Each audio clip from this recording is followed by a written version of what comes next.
जनसुराज के सूत्रधार प्रशांत किशोर एक दिवसीय दौरे पर मुजफ्फरपुर पहुंचे। मुजफ्फरपुर में प्रेस कॉन्फ्रेंस को संबोधित करते हुए उन्होंने पीएम मोदी के 29 मई को होने वाले बिहार दौरे पर प्रतिक्रिया दी और कहा कि मोदी जी गरीब और पिछड़े राज्य बिहार के पैसे से अपना प्रचार करेंगे। वो बिहार के विकास के लिए कोई घोषणा नहीं करेंगे, लेकिन बिहार की गरीब जनता का पैसा उनकी सुरक्षा और सभाओं पर खर्च होगा।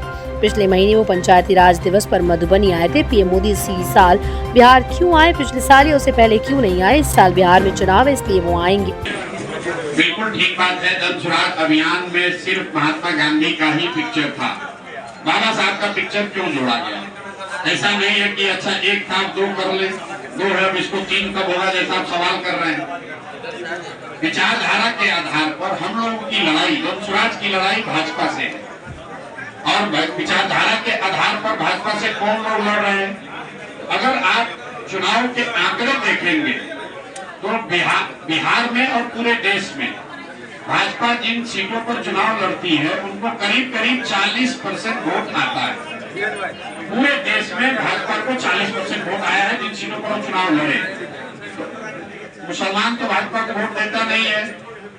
80% हिंदुओं के आबादी वाले देश में अगर भाजपा को 40% वोट मिलता है तो इसका मतलब है कि करीब करीब आधा हिंदू भाजपा को वोट दे रहा है और आधा हिंदू भाजपा को वोट नहीं दे रहा है। अब आपको ये समझने की बात है कि वो कौन हिंदू हैं जो भाजपा को वोट नहीं देते। आपको चूंकि बिहार में पत्रकारिता करते हैं तो इसको आप जाति के नजरिए से देखते हैं कि भाई यादव कोई विचार नहीं है। 2 बरस से विचार बताते बताते कंठ में हमारे गांठ पड़ गया। जैसे लोगों को न विचार सुनना है न समझना है। जो हमने विचार रखा है उस पर 100 सवाल कीजिए, जवाब देंगे। क्या विचार है? मैं पत्रकारिता करने आप आए हैं, कम से कम थोड़ा रिसर्च करके आइए कि हमने शिक्षा को सुधारने के लिए क्या कहा है। उसमें अगर कुछ कमी दिखती हो, उसमें गलती दिखती हो तो जरूर सवाल कीजिए।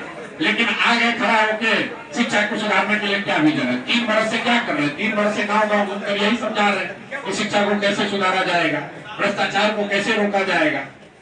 इस चिलचिलाती धूप सबसे पहले जून जुलाई महीने सबसे पहले उम्मीदवारों की घोषणा कर देंगे। चिंता मत करिए भैया। 100 दफे करके कि जो राघोपुर से उम्मीदवारी का जो बात है वो पार्टी को तय करना है। पार्टी के किसी साथी ने मेरे नाम से आवेदन राघोपुर के लिए दिया था, लेकिन इसका मतलब ये नहीं है कि किसी ने आवेदन दे दिया तो हम राघोपुर से लड़ेंगे। पार्टी तय करेगी कि राघोपुर से लड़ना है तो राघोपुर से लड़ेंगे। पार्टी तय करेगी कि मुजफ्फरपुर से लड़ना है तो मुजफ्फरपुर से लड़ेंगे। पार्टी तय करेगी कि नहीं लड़ना है, टिकट आपको नहीं मिलेगा तो नहीं लड़ेंगे।